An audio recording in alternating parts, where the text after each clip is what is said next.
Maayong nga adlaw kay andiyan sa kita kining inyong ato nga programa sa TV Apolya.Argument ng gipanguluhan o gipangunahan sa Lay Catholic Apologists International sa mga kaubanan sa LCA. Again, Sir Arjesen, uban ko ninyo sa kadali lang nga panahon aron na panagisgot sa mga butang nga may kalambigitan sa atong pagtuong nga Katolika. So karon na napud tay laing nga hugna nga tubagon o tagaan natong igong pagtin-aw kining mga argumento ni Pastor Bacalares ano man tungod kay actually daghan kitag mga videos nga atong gitan-aw ani nga tawag ini nga pastoy. At the same time, grabe ang mga dokumento nga iyang gipanggamit nga sumala pa niya tawag ini nga gikan do kuno sa Santa Iglesia Katolika Apostolika Romana. Iyang problema samtang tawag ini nagbasa sa gisabot-sabot ra pug niya og sinabadista. Siyon. So yon sa walay gitawag og paglangan-langan ato ani nga tawag ining paminawon ang iyahang tawag ini nga punto og mga argumento, and then tagaan nato og mga reaction. Okay? So ni ani ang iyahang gitawag og video. Siya man kay nagtungkod sa iglesia. Unya anong wa siya makaila? Atong iatas gamay kay para maklaro ninyo. Wala makaila si Kristo og Catholic Church. Kinsa pa nagsulti nimo nga tawag ini ang Ginoong Jesucristo wala makaila sa gitawag og Catholic Church? Kabalo man gani siya nga naay mga mini unsa nakatong tawag ining tinuod. So unsa daw kun ibasihan nga ningon daw si Kristo nga wa daw kaila or nakaingon siya nga wa daw kaila ang atong Ginoong Jesucristo sing ato daw tawag ining padayon. Siya man kay nagtungkod sa iglesia. Unya anong wa siya makaila? Yang ano yung kung wala makaila? Yung libro nagsulti. So buti pasabot, wala dahil siya mabasa nga namulong ang Ginoong Jesucristo or bisan pa ang mga apostol nga wala sila kaila sa Santa Iglesia Katolika. So mo ni punto. Pagkahuman ni hatag sa conclusion nga wa kuno kaila si Kristo sa Iglesia Katolika tungod kay naa daw kuno sa libros Katoliko. O sige daw ato ang tawag ining basahon kining libro nga iyang ikutlo. In the Bible we cannot find the exact word Catholic as referring to the church. Okay. So kining iyahang tawag ining libro nga gi-quote is gikan ni sa The Creed. Kana siya nga tawag ining libro. Nya pagkahuman ato ang tawag ining mabasa in the Bible, we cannot find the exact word Catholic as referring to the church. Kung ato ang tawag ining bantayan, ang question sa ibabaw, can we find the term Catholic in the Bible? So ang tubag in the Bible, we cannot find the exact word Catholic as referring to the church. It refers to the name. Katong tawag ining pulong nga ginganlan didto o tawag ining gihimong pangalan sa gitawag og iglesyang gitukod ni Kristo. Nga naman kay sa kana nga panahon wala pa man in taon na nganlin ni Kristo ang iyang iglesia. Og never pud ginganlan ni Kristo ang iyang iglesia og gani mismo gani si Pastor Bacalares mapud nang iyang baruganan nga never nagngalan si Kristo sa iyang gitawag og iglesia.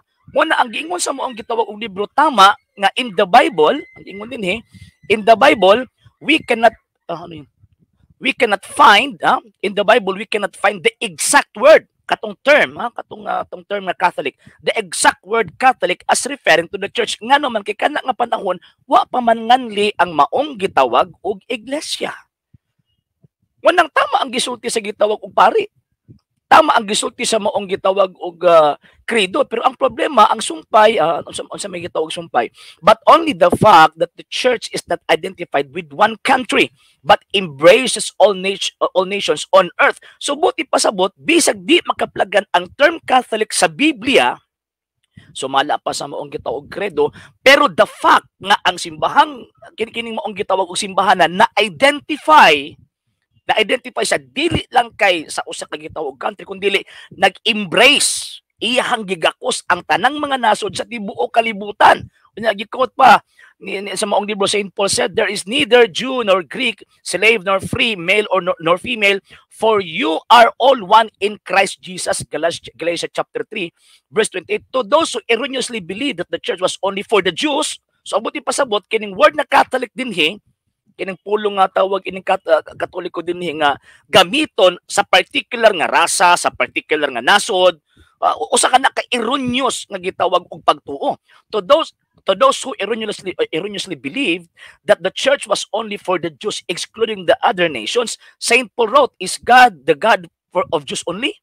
Is he not the God of Gentiles too? Romans chapter 3 verse 29. O din na, Saint Ignatius of Antioch was the first person to use the term Catholic Church in the letter to the Christians of Smyrna around 100 7 AD, where he wrote, "Wherever Jesus Christ is, there is the Catholic Church." Kinsa man ni St. Ignacio tawag anang sa Antioquia, estudyante na ni San Juan nga ebanghilista.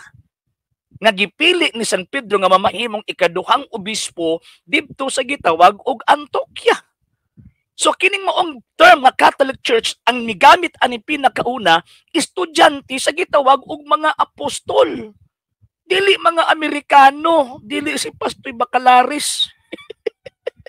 So, ang word Catholic, balik ko na to ha, again, sa 1st century AD, di gini mo na tawag ini makita, kay wa man nganli. Manang wa man nganli, mo nang ingon si tawag ini si Pastoy Bacalaris, kung imuhag ipugos nga pangitao ng maong gitawag pangalan sa Biblia, irrelevant na. Itong paminahon si Pastoy Bacalaris, tara. Nga imong ipaprove ang ngalan nga babasa sa Biblia. Sa kuno? Balik ko na to, bi. Busa irrelevant nga imong ipaprove ang ngalan nga babasa sa Biblia. Ayun. So, ang argumento ni Mr. Bacalaris, irrelevant niya ito. Nga nihatag siya gitawag og konklusyon komo kay dili mabasa sa gitawag og Biblia ang term Catholic based sa dokumento nga iyahang gitawag og gikutlo. So therefore, wa nakaila si Kristo. Irrelevant to. Irrelevant. Mismo siya nisulti. Okay, atong ipadayon pa. Mabasa sa Biblia, kinsay nagbutbuot ani? So ang buti pasabot, kung di day mabasa di sa Biblia, muhatag di konklusyon nga naa di ay gitawag og nagbuot-buot o gamit aning maong gitawag galana. So, kanang Seventh-day Adventist Church, di man na mabasa sa Biblia. So, gabuot-buot gani tinuod. Kining gitawag ko kining si Ellen G. White o kayang mga barkadang mga Amerikano. Di ba? Mas arang-arang, mas grabe pa ang tawag ining prueba sa word na Catholic Church. Nga naman, tungod kay ang unang migamit ini, based sa dokumento sa libro nga imuhang gikot Pastoy, ang unang migamit ani estudyante sa mga apostol na raw. Saint Ignatius of Antioch was the first person to use the term Catholic Church in the letter to the Christians of Smyrna 107 AD, where he wrote, "Wherever Jesus Christ is, there is the Catholic Church." Di ba? So, buti pasabot, dili kami ang nagbuot-buot. Kano man kaya ang unang migamit anong pulungan ng the Catholic Church, estudyante sa mga apostol. Kinang Seventh-day Adventist. Kinsa mga apostol ni gamit anang tawag anang pulungan nga Seventh-day Adventist? Wala. Kinsa man nga mga disipulo sa mga apostoles nga ni gamit anang word nga Seventh-day Adventist? Wala. Pero yung mga Pastor Bacalaris, pagpangitaan na ganyan nag letra por letra mabasa sa Seventh-day Adventist sa Biblia, niarang tubag ni Pastor Bacalaris. Nga imong ipaprove ang ngalan nga babasa sa Biblia. Yun. Naigo siya kung galingon tari. Naigo. Sige, continue na to ning iyang pagkabiniltuldo nga mga argumento. What? Okay, sige. Ano gusto makita mingon nga ang Santa Iglesia Katolika Apostolika Romana ang gatukod sa Katolik si Jesus Christ sa 33 AD unya ang ilang mga libro nga na-imprimator niingon nga dili mabasa ang word nga Catholic sa Biblia kung maghisgot og church. So din makita nato nga non sequitur, it does not follow. Nga naman kay again dili man pangalan ang gitukod ni Kristo.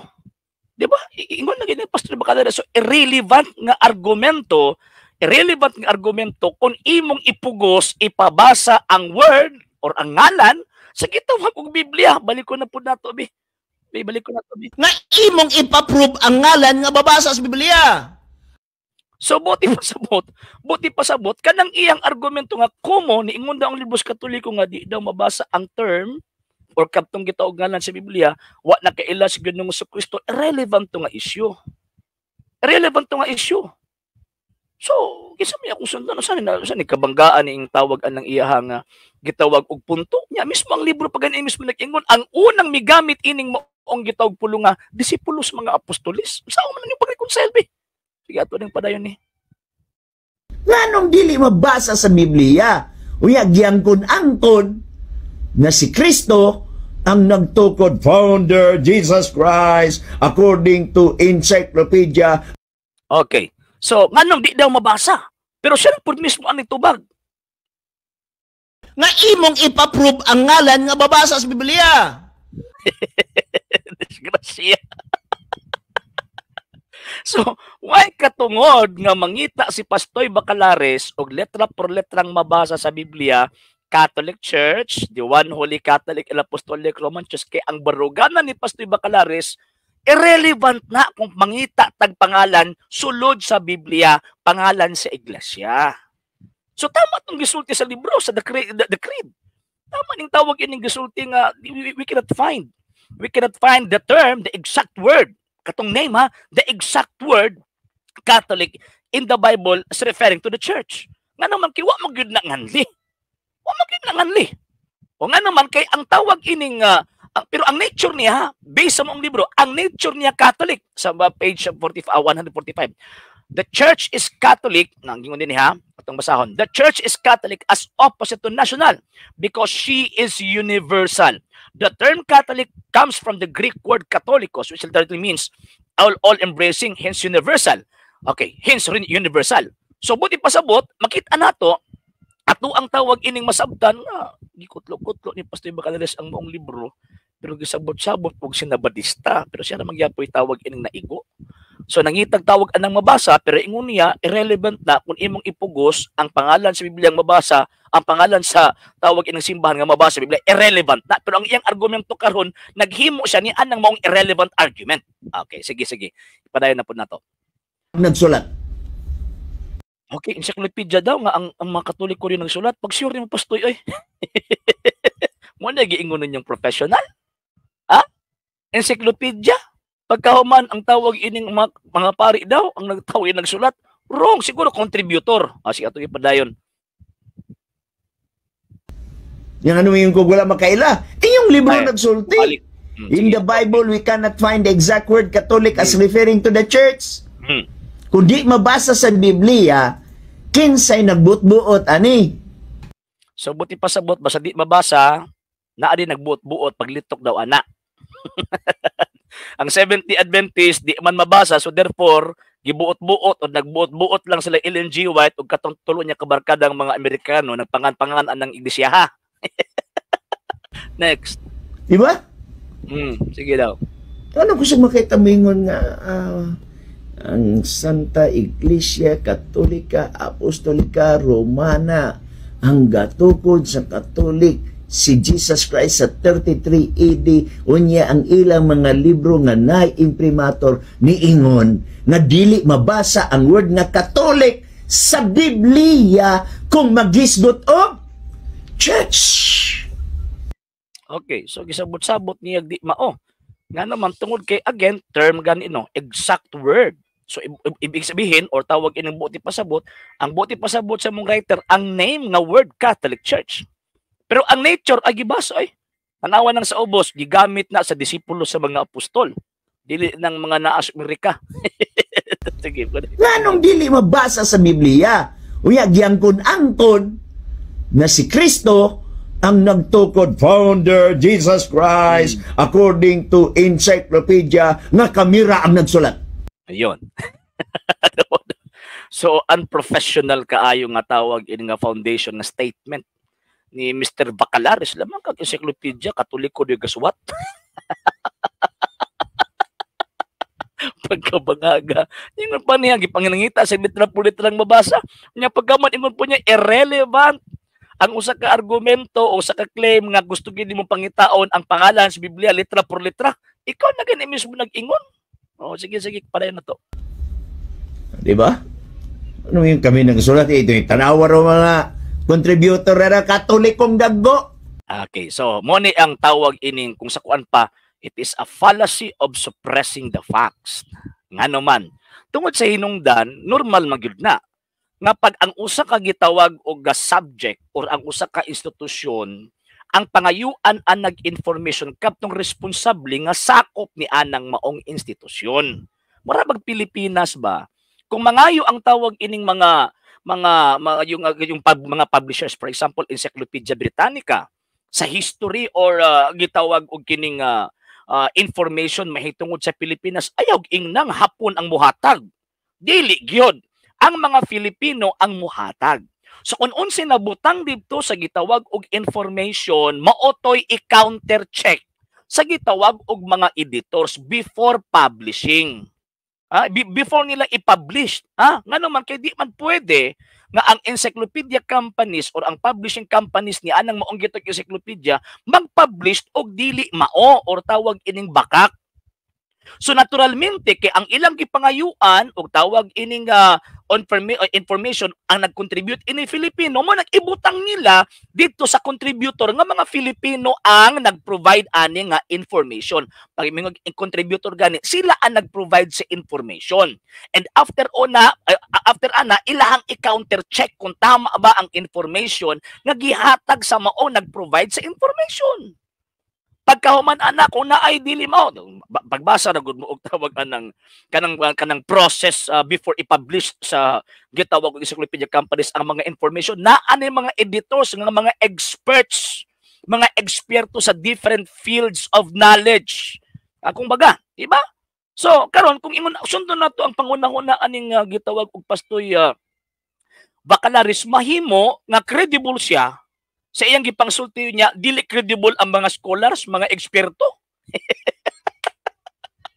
Delikado ni.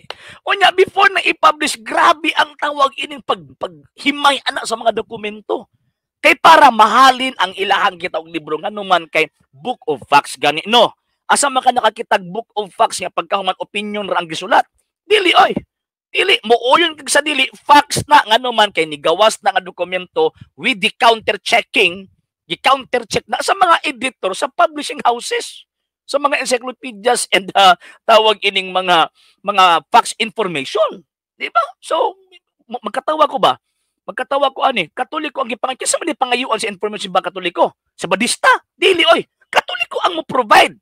Nya unsa may trabaho sa tawag ining publishing house akong ingon nina, i-counter check na. Kung tama ba ang gihatag ng information ani mga Katoliko ha. The fact na na-publish, so therefore, niuyon ang mga editors na correct, factual ang information na gi-provide ni anang maong scholar Katoliko. Ano man na, di ba? Katawa ko ng argumentong Bacalaris. Gihimo niyang kuan ba? Gihimo niyang walay buot bitaw ang mga kining tawag ining mga contributor sa mga encyclopedias. Gihimo niyang may buot. For example, kanang issue or tawag ka ng information concerning Seventh-day Adventist. Ayok Katoliko ang gipangayuan ana. Nga information, ang gipangayuan ana ng information katulad po mga sabadista. Bisa pagkapila mo kalima, gikan mi digano nga si tan-awa ang record. Ngano man tungod kay na ay counter checking. Ginatan-aw na ang mga information. Sige, go ahead. Encyclopedia, nagsulat mahitungod sa Catholic Church. Nga tinuod ko ng iglesia. Unya ang nagsulat Katoliko nga pare. Nga ngano ni approve man pud ang encyclopedia publishing houses nga ma-publish na. Sa reason.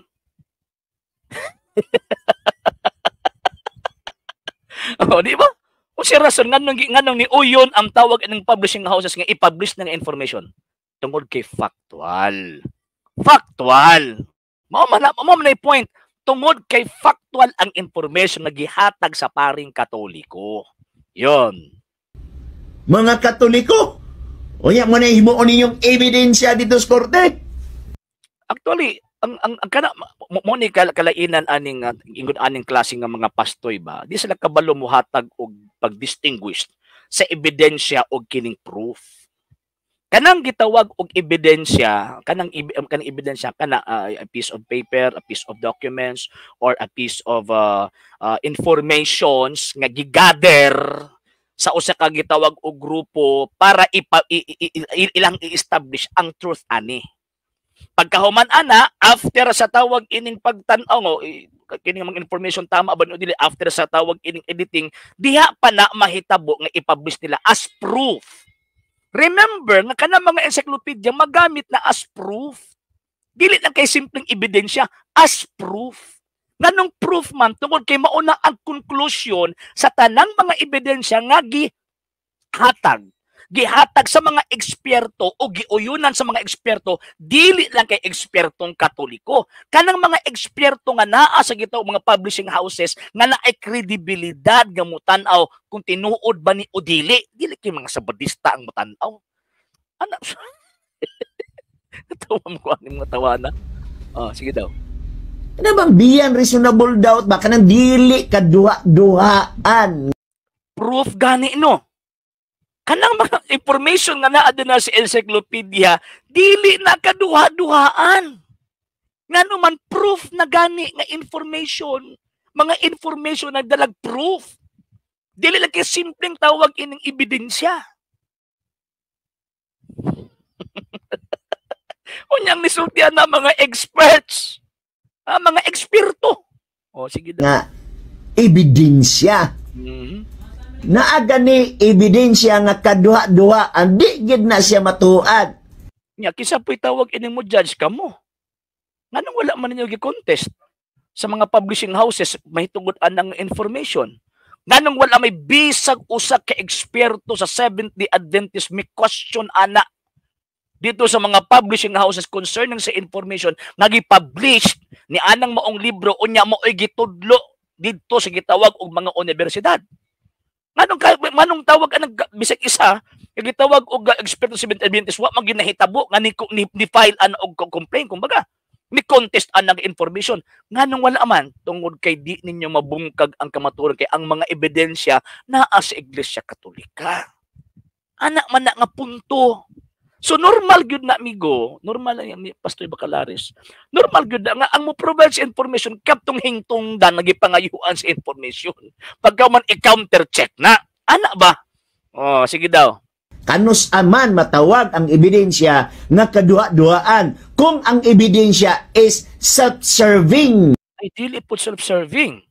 Dili mahimong self-serving ang information na gi-provide sa gitawag og pari dito sa gitawag og publishing house. Ngano man kay naa may counter-checking nga himuon sa mga editors.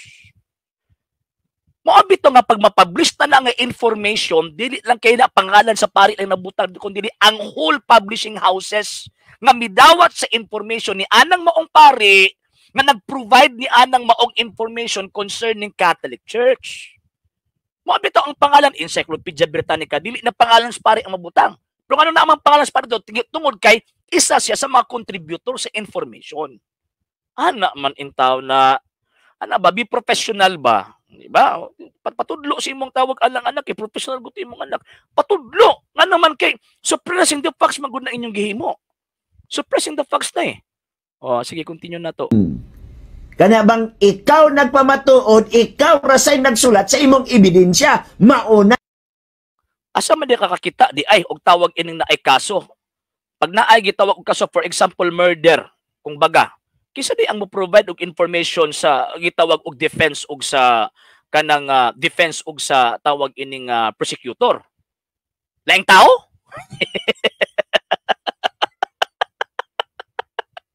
Ang provide na mismo ang hingtungdan depende sa katunguhan sa judge kung unsa mga ebidensya ang gigamit based sa iyang gitawag statement.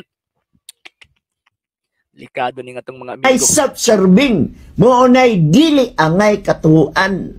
Sa ba gitawag ng self-serving? Gitake na gani ang responsibility nga factual na, gitake na ang responsibility sa encyclopedia companies ka factual ang information nga naman kay gidawat nila ng as published truth, as published facts. Ay! Tawa naman ko ni mga tawhana. Taga lang ba?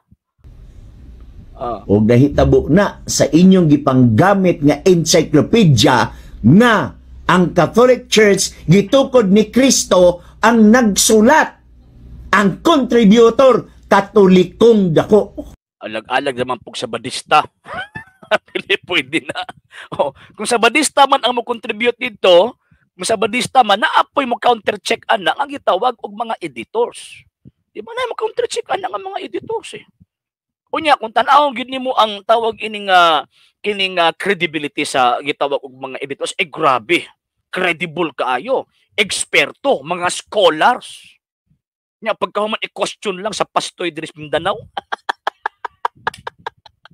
Pero tingala ko ba, Kung tinuod gyud nga bakak ang tawag ining kining information concerning encyclopedias, kanang bisag usa ka gitawag og member sa Seventh-day Adventist nga mga experts nganong wala gyud na lagi contest na.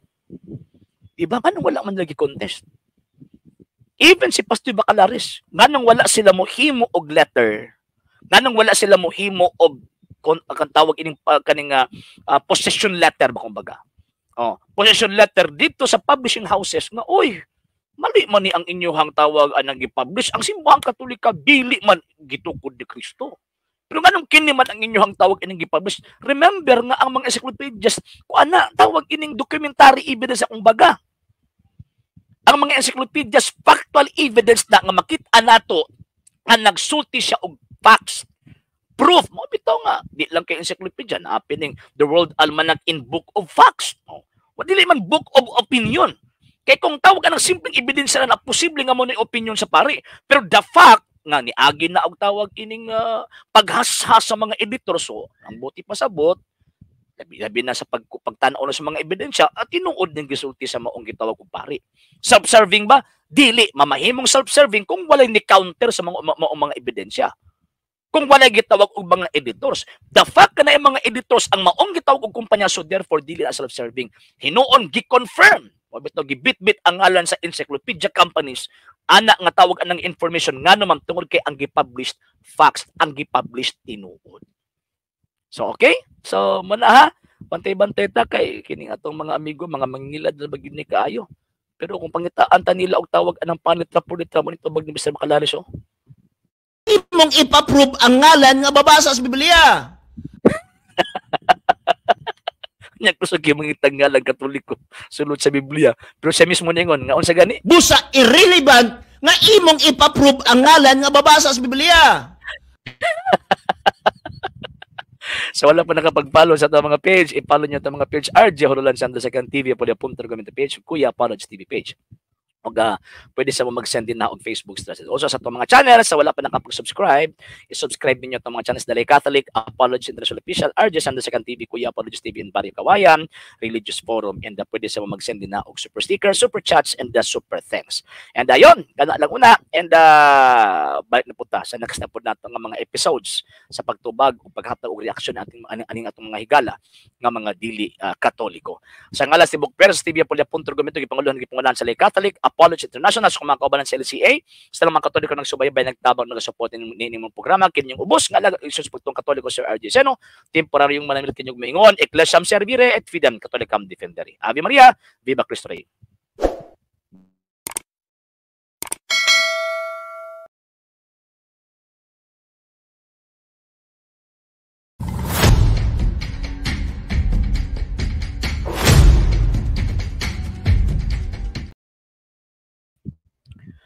Magandang araw po sa inyong lahat. Narito man pong inyo ang ating programa sa TV Apolya.com na pinangunahan po ng Dalay Catholic, Apologies International. Ito po yung lingkod at kapatid, Pananampalatayang Katolika Sir RJ Seno.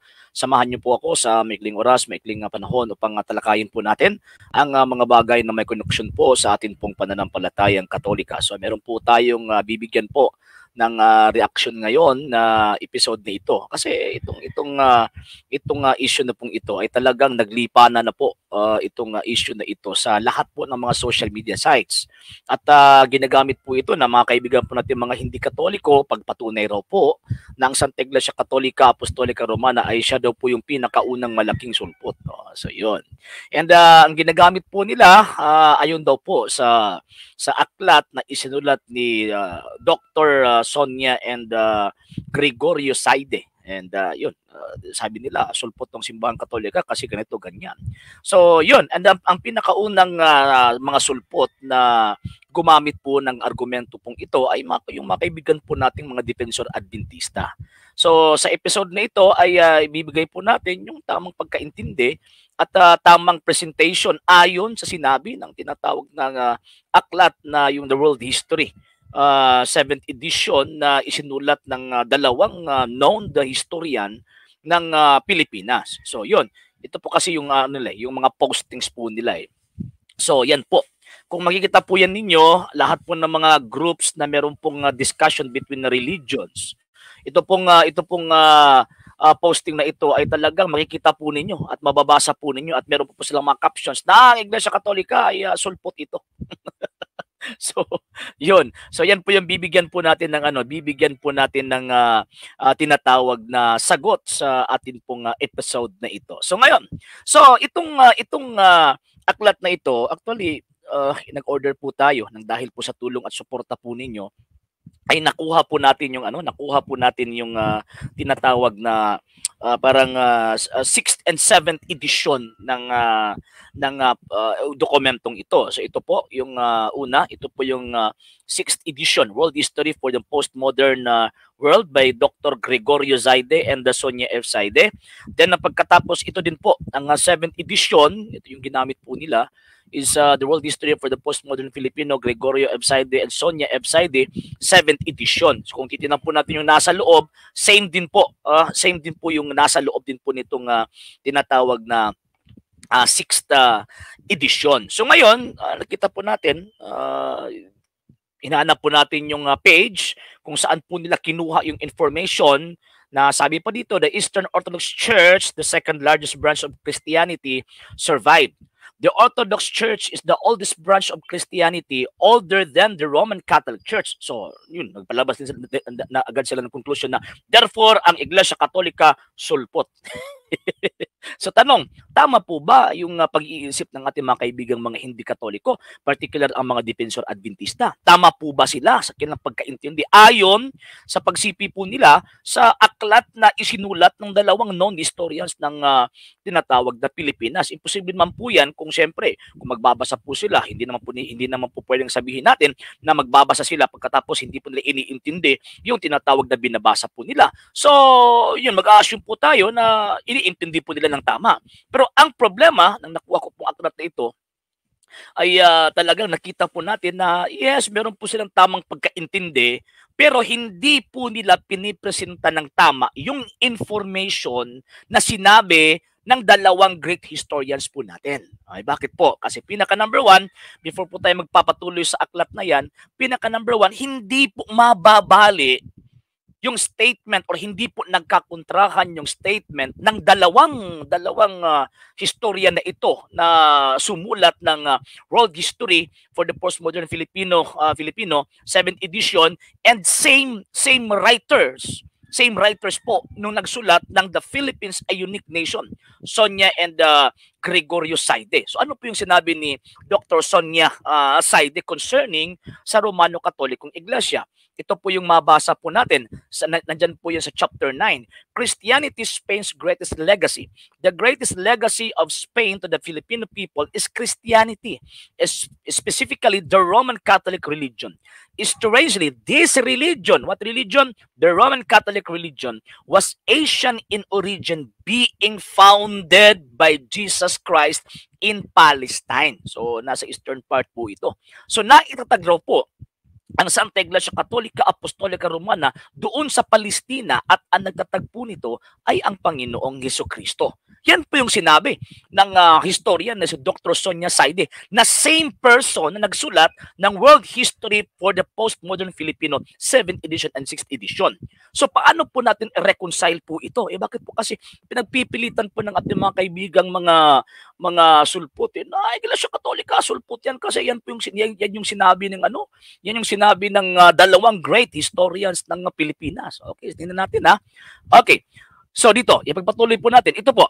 Okay, dito, kung titignan po natin, the Eastern Orthodox Church, the second largest branch of Christianity, survived. Bakit po sinabi po ni Dr. Sonia and Gregorio Zaide na ang Eastern Orthodox Church at saka yung tinatawag na Roman Catholic Church, ito po yung dalawang ito na nag-survive until now. Dito, the Eastern Orthodox Church, the second largest branch of Christianity. Bakit po sinabi dito the second largest branch of Christianity?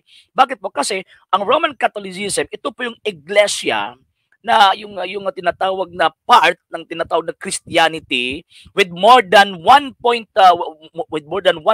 billion followers or around the world. And ang Eastern Orthodoxy is the second largest Christian denomination with more than 260 million followers. So meron po siyang 260 million.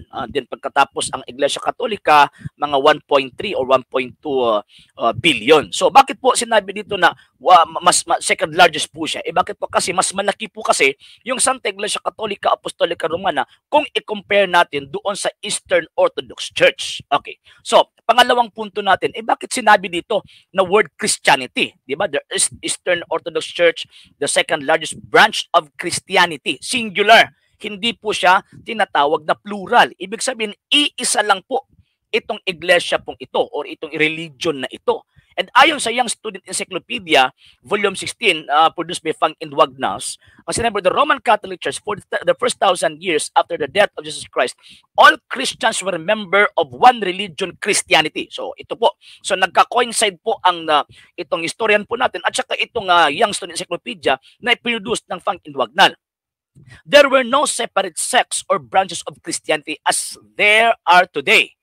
The word Catholic means universal, and for the first 1,000 years, all Christians, including yung Eastern Church, all Christians were members of the Catholic Church. So, ibig sabihin, meron lang pong iisang Iglesia Katolika for the first 1,000 years. And itong Iglesia Katolika, ito yung Kristiyano sa first 1,000 years. So, ibig sabihin, wala po itong tinatawag na Eastern and Western Church. So, kung titingnan po natin yung kasaysayan ng tinatawag ng simbahang Katolika o yung Iglesia Kristiyana, nauna po siyang naitatag syempre doon sa tinatawag ng Eastern part kasi Palestine, di ba? Yung sinabi ni Dr. Saide na inaitatag po ito sa Palestina, sa East po 'yan. Hindi po 'yan sa West. Hindi po 'yan sa West. So ngayon, sinabi dito Christianity spreads westward. Christianity started in the East.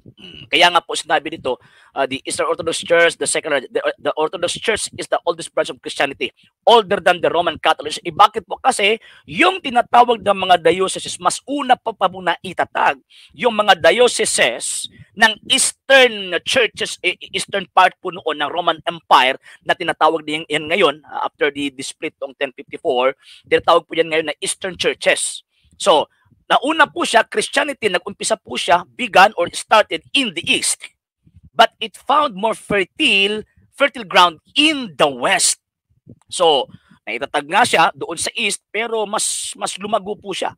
Mas lalago po siya doon sa tinatawag na western part of the Roman Empire. And alaman po natin, yung western part po na yan ay sa Roma. So kaya nga po, by the 50, same book, The World History for Postmodern Filipino, 7th edition, by 50 AD, Christianity had won many converts in Rome and other parts of the empire. So ibig sabihin, even na ang Christianity, itong Catholic religion, nag-umpisa po siya sa Palestina, pero mas lumago po siya nang nakarating po siya doon sa Roma. And by 50 AD, 20 years after, or not more than 20 years after umakyat ang Panginoon Kristo doon sa langit, meron po siyang maraming na-convert sa pagka-Kristiyano doon sa tinatawag na Roma.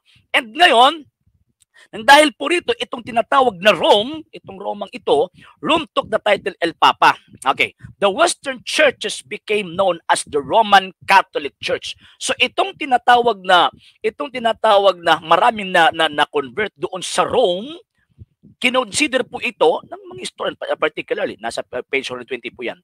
The Western churches became known as the Roman Catholic Church. And yun, ang leader po nito ay ang tinatawag na Santo Papa, yung makita po natin sa itaas. So, yun. Ngayon, itong dalawang ito, itong tinatawag na Eastern and Western Church, sabay po itong lumago nang nagpalabas si Emperor Constantino ng Edict of Toleration doon sa Milan noong 312 AD. So kaya nga po, kung babasahin po natin yung dokumento ayon din sa World History for the postmodern Filipino, same na kinukot ng ating mga kaibigang mga sulpot. Sinabi ito, the rise of Christianity in both Byzantium and Rome came when Constantine issued the Edict of Milan, which allowed Christians, sino po itong Christians na ito? Itong tinatawag Byzantium and Rome, okay, Christians to practice their religion. What religion? Christianity. And that Christianity, according sa Young Student Encyclopedia, that Christianity called the Catholic Church. Okay, freely and make new converts. Then Constantine moved the empire to a new capital of Byzantium, now Turkey, sea trading yun. So ibig sabihin, from that time, sa 3rd century, lumago ang dalawang branches ng Christianity. Actually, yun, sinabi ko po kanina, before 1054, hindi pa po ito dalawa. Iisa lang po ito. So ngayon, kung sasabihin po nila na ang Iglesia Katolika Apostolika Romana ay sulpot po, kailan po ba na itatag ang Iglesia Katolika? Siyempre, sa 50 AD, meron na na-convert ang mga Romano Katoliko. Di ba? Sa Western Church at pinamumunuan ito ng Santo Papa. So, ibig sabihin, dapat mabibigyan ng prueba ng ating mga kaibigan ng mga sulpot defender na ang Iglesia Katolika Apostolika Romana ay dapat na itatag ito after sa 50 AD para magiging sulpot ito. Hindi po hindi po yan yung sinabi ng kasaysayan at hindi po yan yung sinabi ng aklat na kinukot po nila itong world history in the postmodern Filipino. Okay, so yun. I-continue po natin. So ngayon, kaya nga po itong dalawang ito, nagiging branch na lang po siya nang meron pong final splitting. Humiwalay po ang Eastern churches from the Western church or from the main church, itong tinatawag na Western church. So kaya nga po kung babasahin po natin, same na book, The World History for the postmodern Filipino, finally, ito na po yung Great Schism. The Great Schism between the Roman and Orthodox Church. The Great Schism total split began with clashes between the two branches of Christianity in Byzantium and in Rome. Finally, in 1054, the two churches excommunicated each other. The Great Schism was one of the most tragic divisions in the history of Christianity. So, iisa lang po ito. Nang humiwalay ang tinatawag na Eastern Church, so ayun, nanatili sa pananampalataya ang Roman Catholic Church. Okay. So, yan po yung punto. Yan po yung punto natin. So, ibig sabihin, magkasabay po sila, wala pong sulpot po rito. So, mali po yung mga argumento na ating mga kaibigan, mga hindi Katoliko, ng Iglesia Katolika Apostolika Romana, sulpot kasi wala pong sulpot na sinasabi rito. Wala pong sulpot ang sinasabi rito. Okay, ngayon, bakit po nangyari na sinabi ni Gregorio and Sonia Saide na mas nauna, mas older po yung Orthodox Church. Bakit po? Kasi tumutukoy po ito sa particular branch of Christianity. Bakit po? Kasi syempre mas nauna po na itatag ang mga dioceses of Eastern churches before pa na itatag ang Roman Church. Pero same person po ang nagtatag. So from Christ, si Kristo mismo nagsabi, my church, then pagkatapos, binigyan po niya ng otoridad San Pedro na magturo at the same time magtatatag ng mga dioceses. At dito, kung titingnan po natin, itong tinatawag na illustration po natin ito po yung biyahe po kasi ni San Pedro Ito po yung biyahe ni San Pedro. From Jerusalem to Joppa, balik na po siya, from Joppa Lydia, Jerusalem to Antioch. So itong Antioch is eastern part po ito. Eastern po ito. Eastern part po ito ng Roman Empire kasi ang Rome po kasi yung west rito So from Jerusalem pumunta po siya doon sa Antioch at itinatag po niya itong tinatawag na Eastern ito po tinatawag na Diocese of Antioch or the Patriarchate of Antioch. Then pagkatapos itong tinatawag na Alexandria, itong sa baba po nito, Jerusalem, itong sa baba dito na Alexandria. Itong Alexandria, ang natatagpo ng diocese dito ay si Saint Mark. Pero bakit tinatawag siyang Patriarchate? Bakit po? Kasi itinatag ito na Saint Mark in the name of Saint Peter. So kaya nga, ang Antioch at saka Alexandria na pinangangasiwaan ngayon, kasi mostly, before pa nag-split yung Eastern at saka Western, ang nangangasiwa na po dito, itong tinatawag ng mga Eastern Fathers. Yun. Nung isa pa sila. Okay. So ngayon, mas nauna. Kasi late na po yung tinatawag na Rome. na itatag po yung Diocese of Rome. Pero same person yung nagtatag. Kung sinong nagtatag doon sa Antioch at sa Alexandria, same person ang nagtatag. Same person ang nagtatag sa Diocese ng Rome. Kung si San Pedro ang nagtatag sa Antioch, bilang isang diocese, si San Pedro rin ang nagtatag doon sa Rome bilang isang diocese. Kaya nga po, yung ito sa kasaysayan ng Asia, kung kita natin, ang isa pang pangunahing disipulo ay si Pedro. Sa pagkaraang magtrabaho sa silangan, ay nagpunta sa Roma at doon ay siya ay naging unang obispo. Bakit po? Kasi itinatag po niya itong tinatawag na Roman Diocese or the Patriarchate of Rome. So tama ang sinabi ni Gregorio and Sonia Saidi na mas nauna in terms of locality of the dioceses, mas nauna po yung Orthodox Church kung i-compare natin sa Roman Church. Kasi late na po na itatag itong tinatawag na Diocese of Rome. Pero sa conclusion po nasabi nila, ay hindi, sulpot yan. Pero same ang stand ng mga historian na kahit nauna in terms of particular establishment of dioceses, mas nauna yung Eastern Church, pero nananatili na itong iglesia ito for the first 1,000 years, ito yung Iglesia Katolika Apostolika Romana at ang Kristo ang nagtatagpo nito. Kaya nga po, basahin po natin ulit. Christianity is Spain's greatest legacy. The greatest legacy of Spain to the Filipino people is Christianity, specifically the Roman Catholic religion. Strangely, this religion was Asian in origin, being founded by Jesus Christ in Palestine, sa East. Ang Romano Katoliko po ay itinatag doon sa East. Yon. Okay. Pagkatapos, it spread to Western Europe after Christ's crucifixion, and much later in the 16th and 17th centuries, Spain propagated it across the Atlantic of the New World, West Indies, North America, Central America, and South America, and across the Pacific to the Philippines, making her there's the greatest power. Okay, so makikita po natin na itong iglesyang ito na sinasabi ng ating mga kaibigang mga sulpot, no, ay sulpot yan. Hindi. Magkaiba yung pag-iisip ng mga istorya na ito kaysa nagbabasa lang ng mga sulpot na binabaluktot po yung kahulugan at argumento or presentation ng mga istorya natin. So kung makikita po natin mga kababayan, mga kapatid, so hindi pala totoo yung tinatawag na argumento ng mga kaibigan itong sulpot na Iglesia Katolika ay sulpot. Eh bakit po pinaka number one? Hindi po sinabi ni Gregorio Saidi na may responsableng tao ang nagtatag sa Iglesia Katolika Apostolika Romana. Wala po. Ang sinabi ni Sonia and Gregorio Saidi, ang nagtatag ng Iglesia Katolika Apostolika Romana ay si Kristo. Number two, nauna po yung eastern part, yung tinatawag na particular diocese, yung Eastern Orthodox sa pagtatag ng diocese. Eh bakit po? Kasi dyan po unang dumaan San Pedro from Jerusalem. And late na po yung tinatawag na Roman Diocese. Pero ang point po ito, pag sinasabing Roman Catholic, hindi lang po ito nagaling lang sa tinatawag na Eastern part, kung hindi, ito po yung main branch of Christianity na naitatag ng Panginoong Jesucristo. So ang sinabi pala, itong kinukot po nila sa tinatawag na 114, refer po ito sa particular diocese or particular part of Christianity na noong una, before 1054, iisa pa lang po. So, ibig sabihin, itong tinatawag na Eastern Catholic Church at saka Western Catholic Church, iisa lang po yung tinatawag na founder. Pero humiwalay itong Eastern Church.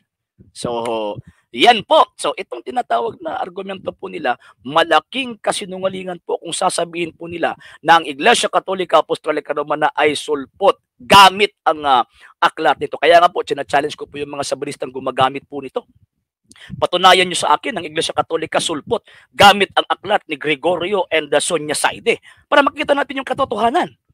At yung nagbabasa po sila, nabasa lang po nila na mas older yung tinatawag na Eastern Orthodox Church kaysa sa Roman Catholic Church. So, therefore, ang Iglesia Katolika sulpot. Okay lang sana kung nakapagbigay po sila ng dokumento, nakapagbigay po sila ng dokumento na meron pong nagtatag responsableng tao na nagtatag sa Iglesia Katolika Apostolika Romana, gaya ng Seventh-day Adventist na merong irresponsable mga to natatag. Iglesia ni Cristo ni Manalo, itong tinatawag na itong Jehovah's Witnesses at saka iba pang mga sulpot, mga Kristiyano na nagsisulputan lang sa 15th century hanggang 20th century. okay lang sana. Pero until now, nagbasa po siya dito, pero hindi po sila makapagbibigay ng eksaktong year o kahit na probable lang o probability lang na itong tinatawag na parang estimation lang kumbaga. Itong Iglesia Katolika na itatag in between of this time. Then pagkatapos meron silang responsableng taong ituturo na ito yung natatag. Pero wala eh. And sana, itong mga kaibigan nating mga sulpot na mga Sabadista, kung babasahin po ninyo yung tinatawag na 114, yung kinukot po ninyo, basahin nyo ang whole chapter 8 ng aklat na ito na World History for the Post-Modern Filipino. And hindi lang po ito, kasali din po yung 6th edition. Basahin nyo and tingnan nyo yung kaibahan. Tingnan natin kung tama ba yung interpretation at yung presentation po ninyo. Kasi, nakikita po natin dito, nagsisinungaling po kayo eh. Nililid lang po ninyo yung mga tao. Ang ginagawa po ninyo, nagsasabi po kayo ng tinatawag ng mga kasinungalingan gamit itong statement ni Gregorio and Sonia Saide. So, ibig sabihin, tama yung sinabi ni Gregorio and Sonia Saide. Tama po yan. Kung titignan po natin ang whole context ng presentation ng history, ng chapter 8 ng World History for the Postmodern Filipino. Ang problema, instead of babasahin po nila ang whole context ng chapter 8 ng aklat na ito, gumagawa ng story ang mga defensor Adventista. And alam naman po natin kung sino po yung ama ng kasinungalingan. Di ba? Ang Diablo po. So, hindi po ko maniniwala na itong mga taong ito ay mga anak ng Diablo. So kaya nga po, careful po tayo mga kababayan, mga kapatid ha. Kasi itong kasi mga taong ito, gumagawa po ito ng maraming paraan para lang linlangin po tayo. At hindi lang po ito ngayon lang.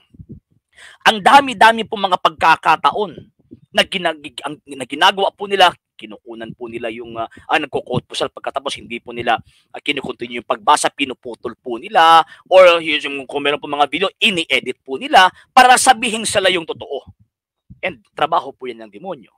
So mga kababayan, mga kapatid, pag merong magpo-post sa kagaya po nitong argumento, kung ipopost po nila itong tinatawag na yung parang basihan po nila ay talagang mga sinungaling po yan. Mga sinungaling. Kung mga sinungaling po yan, again, ang ama ng kasinungalingan ay ang Diablo. So yun, sabihin po natin sa kanila na kayo, anak kayo ng Diablo. Bakit? Kasi nagsisinungaling kayo eh. So di ba? Okay, so hindi pa po nakapag-follow sa mga page po natin, i-follow nyo po yung mga pages po natin, RJ Roland Sandro Second TV, Apolia.Argumento, and Kuya Apologist TV page. And pwede po kayo mag-send po dyan ng Facebook stars. And also sa ating po mga channels, hindi pa po nakapag-subscribe, subscribe po ninyo yung mga channels natin, Dalay Catholic, Apologist International Official, RJ Sandro Second TV, Kuya Apologist TV, and Barrio Kawayan, Religious Forum. And pwede na po kayo mag-send po dyan ng super sticker, super chats, and the super thanks. And ayun, sa gusto pong tumulo sa programa po natin, pwede po ninyo ipadala ang tulong at suporta po ninyo sa pamamagitan po natin mga account numbers. Diyan po sa mga screenshots tumatakbong information, and pwede nyo po kami i-message sa atin pong page kung via remittance po yung pagpadala po ninyo. Maraming salamat po in advance. Okay? So yan lang po muna sa ngalan po na buong persa ng TV Apolia.Argumento. Pinangunahan po ng Dalay Catholic, Apology International Official, RJ Sandro Second TV. Yun, ako po ipansamantalang magpapaalam po sa iyo at magsasabing Ecclesiam Servire et Fidem Catholicam Defendere. Ave Maria, Viva Cristo Rey.